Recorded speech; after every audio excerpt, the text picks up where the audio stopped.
শ্রী শ্রী মা আমাদের শেখালেন কিভাবে সংসারে থাকতে হয়। রাধুদিকে শিক্ষার মাধ্যমে মা বুঝিয়ে দিলেন যেখানে ওঠা ও নামা দুই থাকে তা হলো সংসার। মা আরও বললেন প্রারব্ধ সবাইকে ভুগতে হয়, কারো কম কারো বেশি।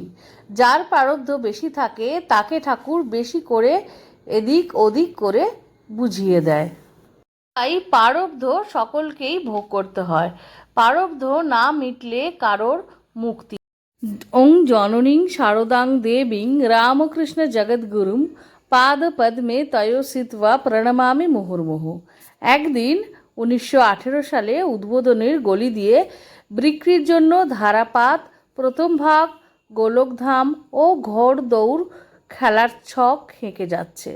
রাধু বললে, হরিদাদা ওকে ডাকো, আমি গোলকধাম ঘোড়ার দৌড়ের ছক কিনব। ডাকলুম। মা ঘোড়ার দৌড়ের ছক দেখে বললে, এ আবার কি খেলা? রাধু বুঝিয়ে দিল, এ খেলার শেষটা ওঠা বড় কঠিন। মা দেখে চিন্তা করে একটু হেসে বললেন, সংসারেও এমনই, শেষ রক্ষেই রক্ষে।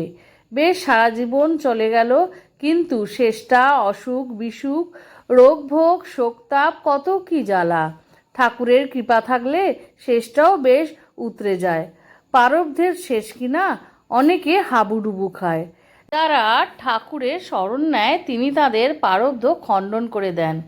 তার কত দয়া, তিনি কপাল মোচন। তবে খুব যাদের প্রারব্ধ তাদের একটু টালমাটাল খাইয়ে তারপর ভোগ থেমে যায়। এই কথাগুলো বললেন বাসুদেব মহারাজজি। আরও একবার বাসুদেব মহারাজজি আমাদের শোনালেন, অন্তরঙ্গ অনুভূতির কথা কাউকে বলতে ইচ্ছা হয় না, কারণ আমি নিজেই এর কোনো যুক্তিযুক্ত ব্যাখ্যা দিতে পারি না। মঠে যোগ দেবার আগেই একদিন স্বপ্নে দেখলাম মঠে উৎসব হচ্ছে।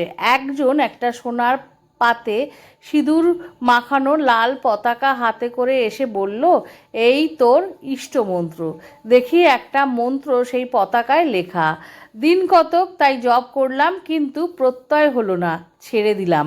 কিছুদিন বাদে মঠে এসে বাবুরাম মহারাজকে আমার দীক্ষা নেবার কথা বললাম। তিনি কৃষ্ণলাল মহারাজের কাছে আমাকে উদ্বোধনে শ্রী মায়ের কাছে পাঠিয়ে দিলেন। দীক্ষাকালে মায়ের বাঁ পাশে বসলাম, তিনি ধ্যানস্থ হলেন, অতি গম্ভীর। পরে বললেন, তোমার দীক্ষা তো আগেই ঠাকুর দিয়েছেন। আমি বললাম, আমার স্বপ্নে ঠিক বিশ্বাস হয় না, আপনি আবার আমাকে বলে দিন। তিনি হেসে বললেন, ওই তোমার মন্ত্র, এবার জপ করো বলে স্বপ্নপ্রাপ্ত পূর্বমন্ত্রই উচ্চারণ করলেন। আমি তার নির্দেশ মতো জপ করতে লাগলাম। জপের সময় আঙুল ফাঁক হচ্ছে দেখে বললেন, আঙুল ফাঁক রাখতে নেই, জপের স্খলন হয়।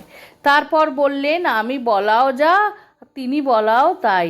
একটু থেমে আবার বললেন, গুরু ও ইষ্ট একই, ওই তোমার ইষ্ট এবং উনি আবার রাম ও কৃষ্ণ। আমি সাষ্টাঙ্গে প্রণাম করে বললাম, মা আমার যেন ভক্তি হয়।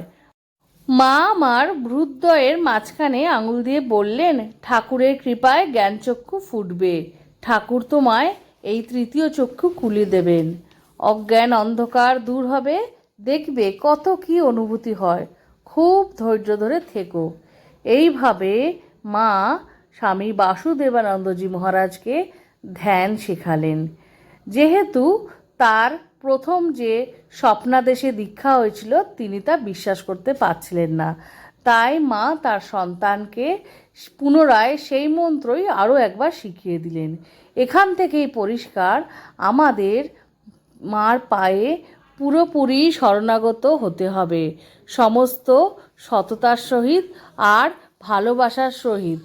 যে যদি আমরা ভালোবাসা নিয়ে, সততা নিয়ে, মন প্রাণ দিয়ে মাকে ভালোবাসতে পারি, আমাদের অন্তরের ব্যথার কথা মাকে জানাতে পারি, মা নিশ্চয়ই তার সন্তানদের বা তার সন্তানকে এসে বিপদ থেকে মুক্তি করবেন।